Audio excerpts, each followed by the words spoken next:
It's the Locked On Podcast Network, your team every day. These are the final seconds. The lead in the fourth. Can they hold on to it? That do or die time. And everything rides on one shot. But it isn't going to be that easy. And it's a one-point game. This is down to the wire. They're going to try the three-point attempt. One shot to take you to the top. One winner. This is clutch basketball. That's the NBA playoffs. That's game. You are Locked On Lakers, your daily Los Angeles Lakers podcast. Part of the Locked On Podcast Network, your team every day.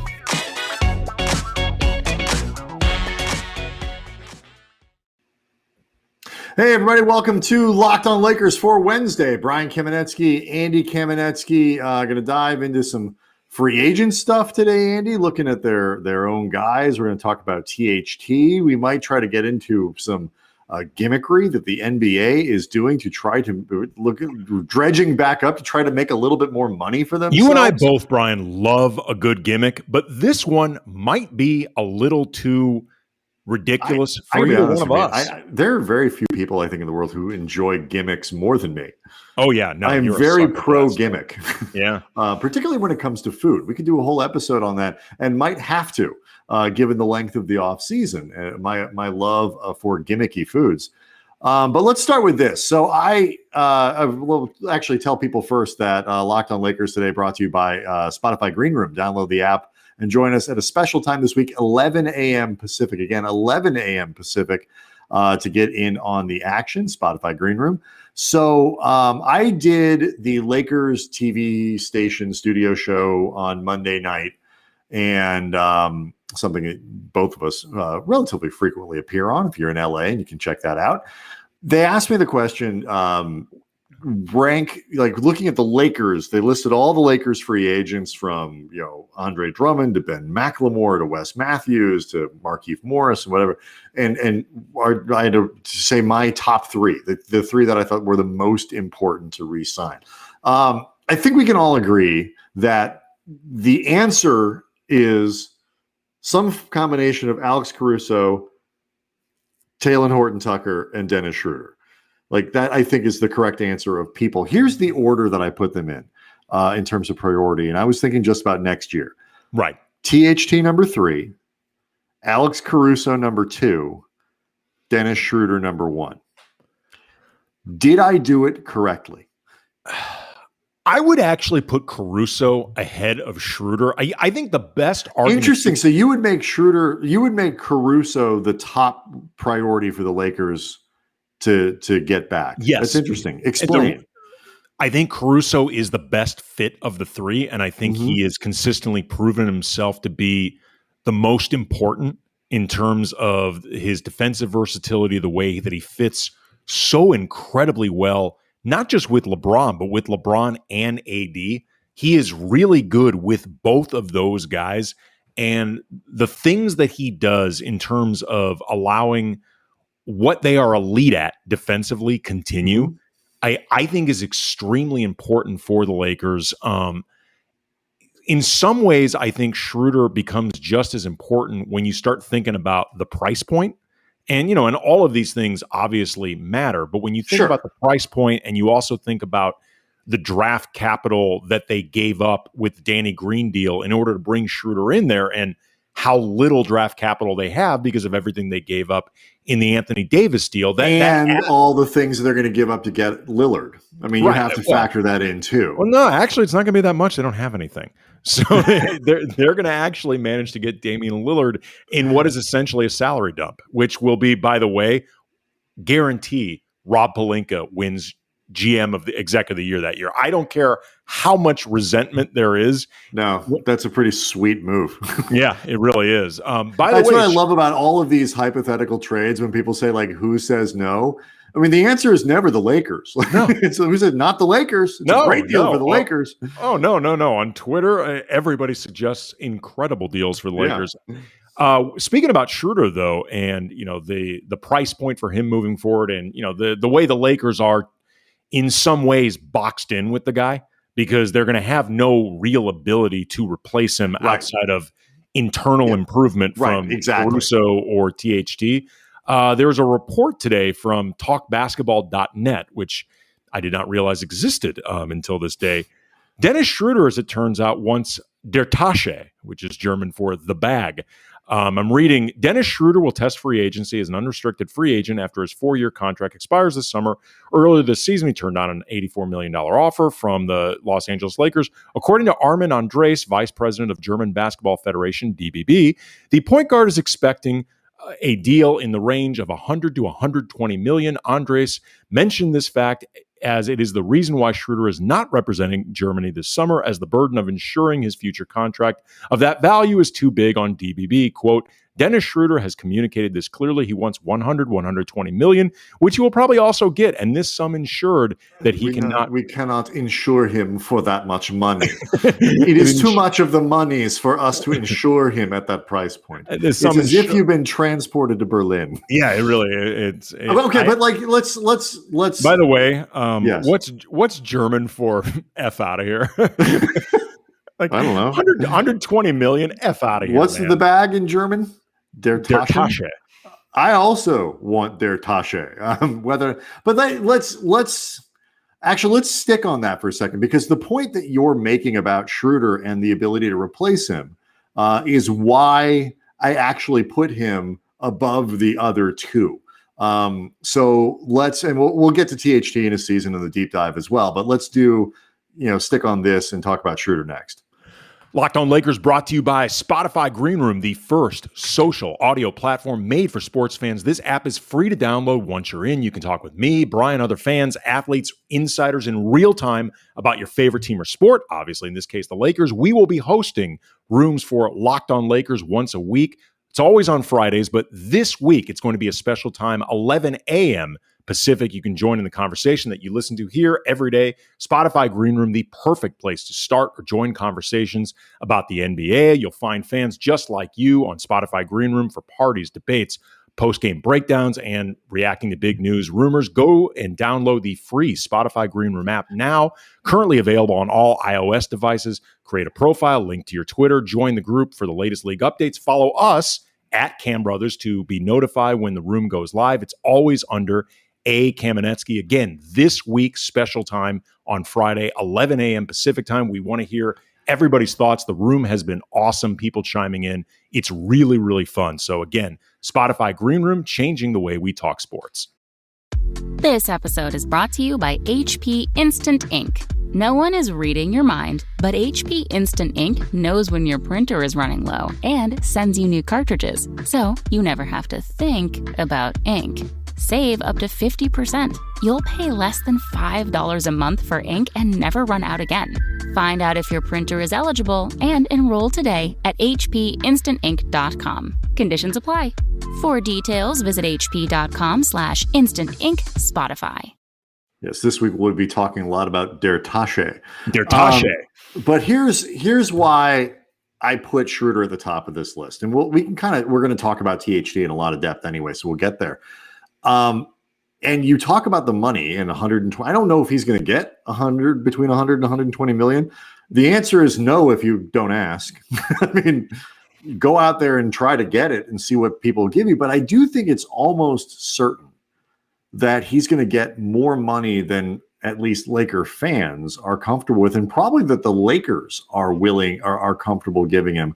But that inability to replace him is what changes the nature of this. And by the way, my answer when I was on TV to this was they really do need to re-sign all three. But to try to treat this as individuals, the problem with letting Schroeder go is, for all the frustration that Lakers fans had with him, he's a good player.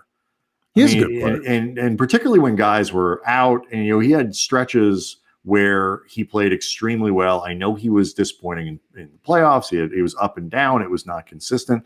But if you think that he's talked about in his exit interviews, is a guy who can be better next year, feel more comfortable. It's a normal season, all that stuff. then he's better than virtually any free agent you're going to find out there. If you don't like Dennis Schroeder's inefficiency from 3-point range, you're not going to like what Spencer Dinwiddie does for you either. So there's a lot of that going on. And if you let Schroeder go and want somebody of a decent caliber, now you have to use your exception, whatever the largest exception the Lakers end up with, that taxpayer exception, to sign a replacement. Or you have to use trade capital, or you have to use something. And so not only did you let the good player go, you have to use limited capital that you have to try to replace that player. Yeah, for people and that is a player that can't be then used to improve the roster. Well, I mean, for people who may not be aware of this, the Lakers, if they let Schroeder walk, they are not going to gain massive cap space. You don't get to spend 18, 20, $22 million on a different player. Right. They are in a lot of ways dealing with what people refer to as the bird rights trap, where on one hand, you get the ability to re-sign a guy, go over the cap using his bird rights. But the flip side of it is depending on the situation with the team, and if those bird rights were really that important, it speaks to being stuck. And they're not in a great place with Schroeder. The one thing that I would hope could potentially happen with him, and this is something I've talked about a lot, is if he is signed to a longer term deal and they've got him locked up and he's got, a number that, as he always says, is fair. Schroeder's always just looking for a fair deal. He will remind you of that at least every other day. When asked, he wants a fair Tache. Doesn't have to be a Bergen Tache, just a fair one. No, I think they are one and the same in Dennis Schroeder's mind. I think you can define der Tache. Even a small Tache will buy you a fair amount of Bergen bags. I think you can define der Tache about 25 different ways, and they're all going to look the same. It's going to be the same damn bag either way. Yeah, and it's going to be an expensive bag. But what I'm hoping is that they get more flexibility in the way that they can actually use Schroeder, because I think he is better suited for both himself as a player, but also for the Lakers to be coming off the bench. I think playing a full year as a starter at times showcased things that he did well. At times, I think showcased some weaknesses. Either way, I don't think it was necessarily always to the betterment of the team. And, without having to worry about whether or not starting hurts him on the open market, maybe there's more flexibility that way because, he came out of the gate saying that he wanted to start. The one thing, though, I think the Lakers do need to be careful about is they can't allow themselves to hit a number that they truly know is ridiculous simply because they feel like they're pop committed. Like at some point, you just say, well, you know what, we'll figure out another way. Right, sure. I mean, you don't want to do something really stupid, but this is why this question of money is so intriguing, because regardless of how the Lakers do it, they're going to have to spend deep into the luxury tax, and the question really becomes how deep. How much money are they willing to spend to keep the roster around LeBron and AD? Because they've always spent money in the past.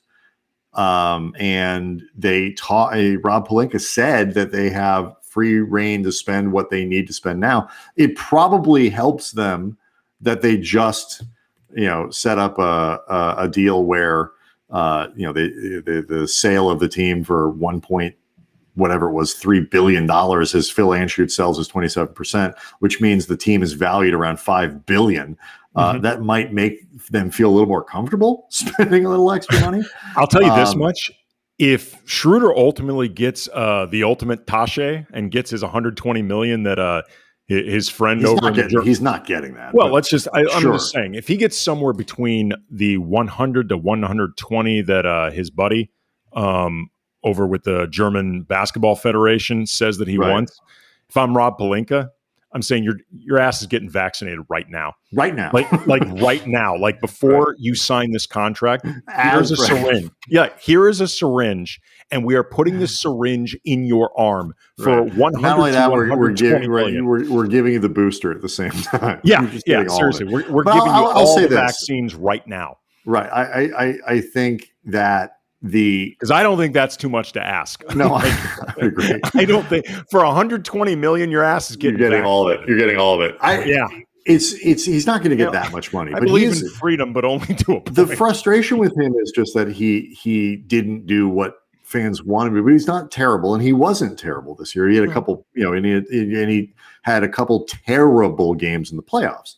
Let's look at the THT and Caruso part of it, and then we'll dive into THT and get to the revenue thing if the gimmickry if we can before the end of the show.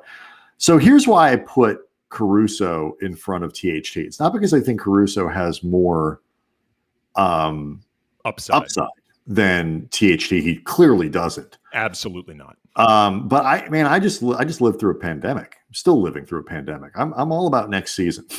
And if the question, as I interpret it, was just for next year, who matters more, I think the answer is still going to be Alex Caruso. Yeah, and I had him number one. So I know. Really, so I agree with you. So I think that where you put Caruso, very difficult to project both how much money he's going to make, because he really isn't an offensive weapon. And I think at this point he's old enough now and has been in the league long enough that he kind of is what he is offensively. He could improve a little bit. The shooting percentages could go, but he's not going to morph into he's not going to have one of these like sort of Kyle Lowry renaissances where or whatever. I think he's fairly established at what he is. What he is has a tremendous value to the Lakers. The thing about THT, though, as we seg into him, he's 2 or 3 years younger still than some of the guys that they're going to be looking to draft at 22. THT this year, as a reference point, turns 21 this November. Right. 21. That's this November. Like, what's his name? Chris Duarte, I think, is from, or you guys are going to learn, and we'll have people on and we'll make sure the coverage is really good. Andy and I know literally nothing about college basketball. If you played, other than Cade Cunningham and a couple of these dudes that you just sort of pick up by osmosis, if you played a game with us where half of them were real players and half of them were people you made up, we'd probably lose. Like, is this a real college basketball player? But Chris Duarte is somebody that I've been reading about. You have too, Andy, in these mock drafts. He's 24. Yeah. He's 4 years older, and he's in the draft this year. That's how young THT is as a 2-year veteran. So if you're looking long-term, I think you mentioned it before, he has tremendous potential value to the Lakers, given where they are and all those financial things that we were just talking about. So I put him at number 3, but he's potentially critically important. And like you mentioned and have mentioned, I think will in the next segment, is one of the only guys that has transformative potential for this roster. We'll talk about that next. Locked On Lakers brought to you by Built Bar, the best tasting protein bar ever. These are bars covered in 100% chocolate, soft, easy to chew. They are healthy. They're great for health conscious people, whether you're trying to lose weight, but you still want something that tastes awesome. They're low calorie, they're low sugar, high protein, high fiber, great for people on a keto diet, great for people working out. Brian, I was very excited today. I did 30 minutes of jumping on our trampoline in the backyard, got a little bit of exercise in, and you finish that thing off with a Built Bar, and they're more delicious than ever before now. They got 12 original flavors like raspberry, coconut almond, salted caramel, banana bread, new flavors like cherry barcia, lemon almond cheesecake, cookies and cream. They're perfect for somebody like me, a trampoline jumper, who also loves. There's a specific bar. I believe it's a lemon almond cheesecake that is specifically. I know you guys have been looking for a bar that really meets your needs for a while. I'm glad you found it. The Built Bar people don't talk about this a lot, and it may be because it's not accurate. But the lemon almond cheesecake is specifically designed for trampoline athletes. It's true. So if you're like trampoline athletes like you, yes, exactly. BuiltBar.com, promo code LOCKED15, you get 15% off your first order. Again, promo code LOCKED15 for the first 15% off. BuiltBar.com. Locked On Lakers also brought to you by Bet Online, the fastest and easiest way to bet on all your sports action. Baseball season, it's in full swing. Trampoline season, it's in full swing. Yes, it is. Bounce, I believe, is really the better way to put that. Get all your latest nudes. All your latest nudes. What? Get all your latest news, odds, and info for your sporting needs. And before the next pitch, head over to Bet Online on your laptop or mobile device. Check out all the information that you need.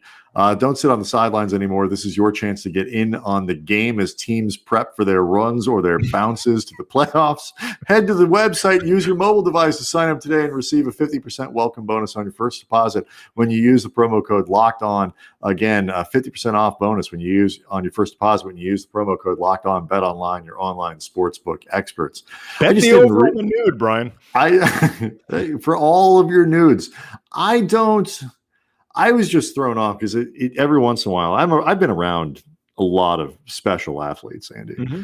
But every once in a while, when you talk about the trampoline thing, I put it out of my mind normally because I can't do the show otherwise. It's too hard. I know. I mean, it's got to be pretty impressive, and a little bit. It's intimidating. I'm sure in a lot of ways it makes you feel like you settled in life. Deeply inadequate. There's right. No I mean, there was a lot that you could have done with your life, and every time you think about, maybe I'm on the right track, I'm doing some good things. Mm-hmm. You see a video, that's gone viral of me jumping on that trampoline. He's still bouncing. Yeah. There he goes. Yeah. I mean, if I just get the right combination of Built bars and maybe just a good break, I could be going to the equivalent of the trampoline championships. A reminder today on the road to the finals. The trampoline playoffs coverage brought to you by Michelob Ultra. It's only worth it if you enjoy it. And at 2.6 carbs, 95 calories, we can all enjoy the games a little more this season. Andy, the only tramps I'm interested in are the ones who hitch rides on trains. Wow. Do they still do that? They may, but nobody calls them tramps. Not since the heyday of Charlie Chaplin do I think they were referred to that way. But that's when baseball was 2 words. All right, so we were talking about... I thought you were traveling down a very misogynistic road there. What the hell are you do they prefer hobo? Is that the preferred term?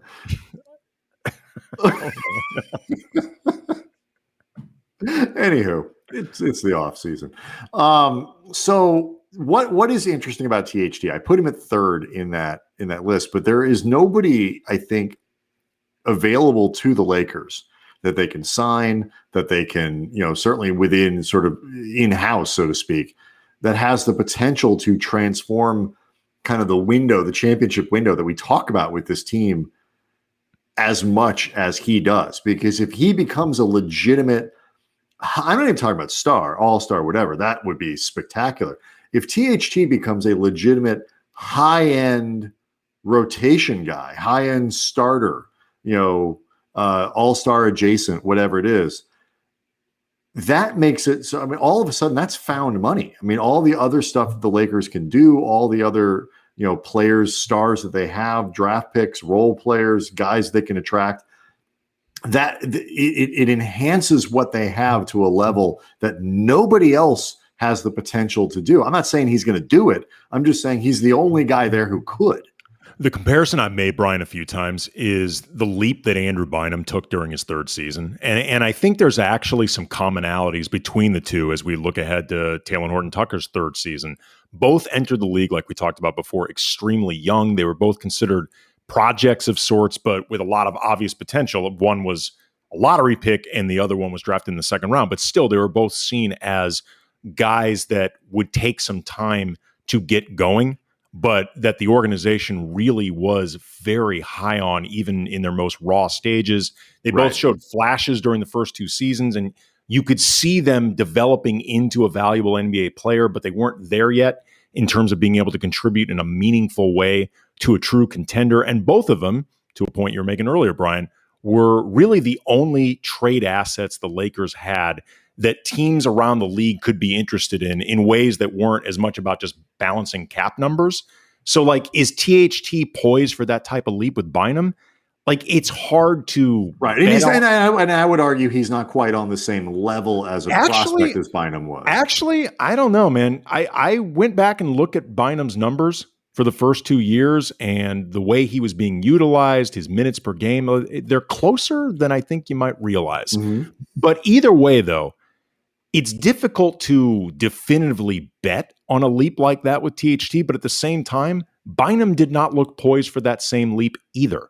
Yeah. You know, and I say this as somebody who was very high on Bynum from basically minute 1 of his rookie year, but I thought it would take about year 5. Right. It's not that people didn't think he was going to be good. It's that people didn't think he was going to be good yet. Right. But I mean, remember, Kobe that offseason said ship his ass to New Jersey for Jason Kidd. So I don't think anybody in the organization thought it was coming that season. That's like the pie in the sky version of what the organization hopes happened with THT. But if he can be somewhere between what we saw this season, which at times those flashes were really impressive. let's do that. Let's talk about it, because like the potential that you're talking about is why, and we'll get into it a little bit more. You know, THT's contract.